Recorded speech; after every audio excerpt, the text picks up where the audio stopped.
Endrick Felipe Moreira de Souza, thankfully known as just Endrick, is rather a good footballer.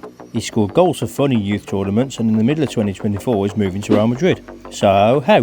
What's the story behind him moving to Sao Paulo age 11? How did one of the biggest clubs on the planet not only become aware of him, but sign him for a large fee? And how good will he become? Stick around to find out. Endrick, not to be confused with the Malaysian international player of the same name, was born around Brazil's capital Brasilia. He didn't have the best upbringing. His parents went without food just that he could eat, and he lived in an orphanage for 6 months with his two sisters, which came about as his father abandoned the family. His mother didn't have a house or job, so had to live in an orphanage. But it was a nice kind of abandonment. Allow me to explain. In an attempt to provide for his family, his father Douglas tried to get into a career in football, and he played for various small clubs in Brazil, but nothing promising. In the 1980s, he even travelled to Sao Paulo in an attempt to start a career, but without success, and ended up sleeping on the street in the freezing cold. When his latest attempt failed, he returned home to be with Endrick and the rest of the fam. So when Endrick says himself that he had a very difficult and complicated childhood, he's not joking. He did end up moving to Sao Paulo age 11, with the rest of the family of course. He didn't move on his own, that would be silly and rather frightening for a young kid. But Sao Paulo is the home of Palmeiras, who would become his club for 8 years. So how did that come about? The porco signed him after the sort of video compilation of his goals that his father had posted to YouTube. Palmeiras made sure of keeping him when they fixed his father up with a job as a cleaner, so I guess that means he played as a sweeper? Anyway, little Endrick won the Sao Paulo State Championship with Palmeiras at under 11, under 13, under 15 and under 20 levels, but the Sao Paulo Youth Tournament in 2022 was on a different scale, with clubs from all over the country, loads of scouts and matches live on TV. The tournament was for players aged 20 or under, and here was Endrick, aged 15. A full 5 years younger than some of his opponents, and quite frankly he just took the piss. Ran rings around the other teams, scored all kinds of different goals, and then had the cheek to score an overheader from the edge of the box against Oeste. The heat was on as Palmeiras had never previously won this tournament, a tournament which is taken so seriously that there was fan violence in the semi-final, with Sao Paulo supporters invading the pitch some with knives, but Endrick coped with the pressure with ease. The tournament made him a little legend across the footballing world, and it was pretty much already confirmed he'd be moving to a big European club as soon as he turned 18 in July 2024. Talking of which, he signed his first pro contract at age 15 with a release clause of €60 million, and had to use the time until he turned 16 to prepare himself for inclusion in the first team.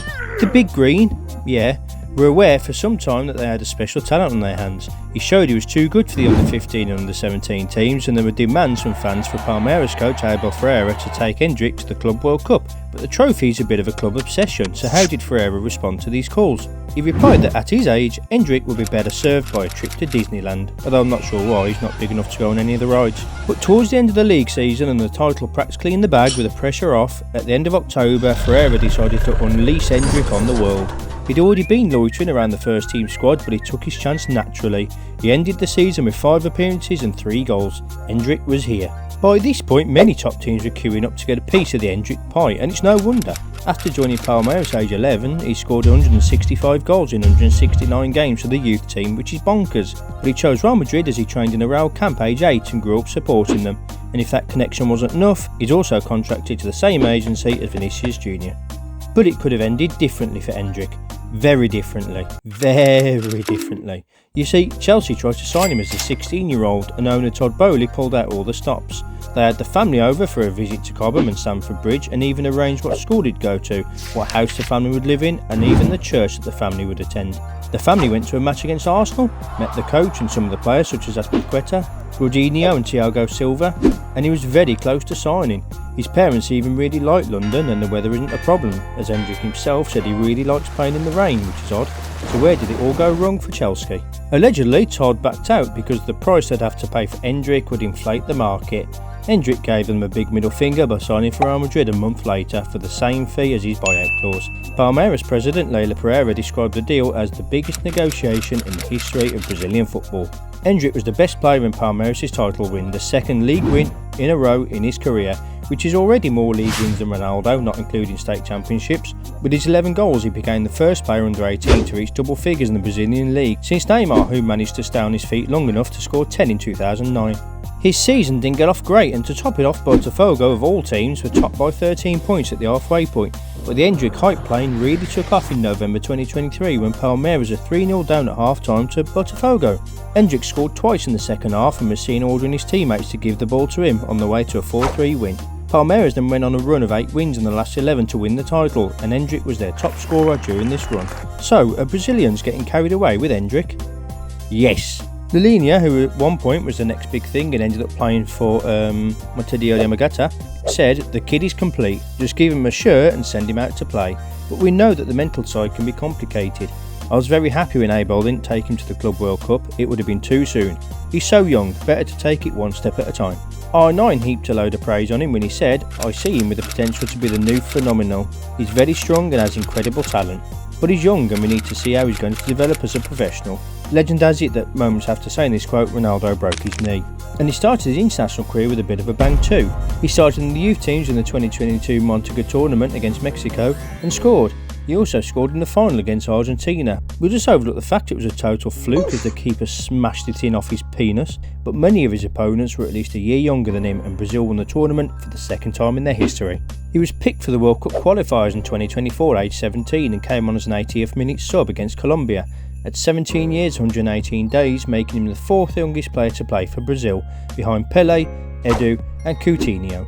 No, not that one, I'm talking about Antonio Wilson Vieira Onario.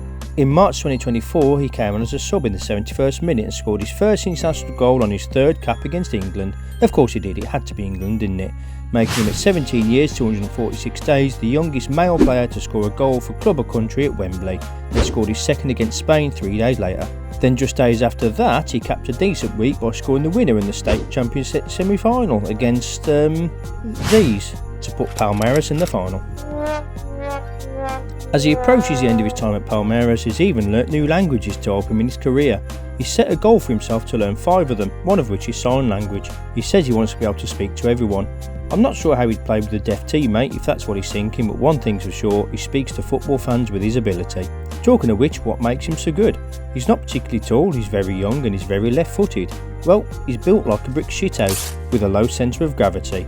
He's rapid and has great dribbling. He's got great awareness of space in the box and is unpredictable as he tries the audacious. Well, I said tries, I didn't say succeeds.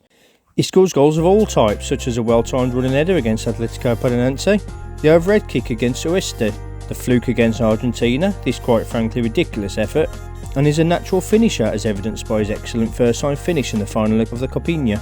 He has the ability to make the difficult look simples and is mentally solid, being impervious to criticism, which is just as well as he needs to deal with the pressures at his young age and moving to a club like Real Madrid at 18, so he needs to make sure he doesn't go the same way as many other talented youngsters who disappear into obscurity. I'm looking at you, Curlon, Lucas Piazon, Vampeta, Danielson and Gonzo, but for now Palmeiras supporters are loving every minute. He said before that he has fun playing football, which is just as well because we have fun watching him.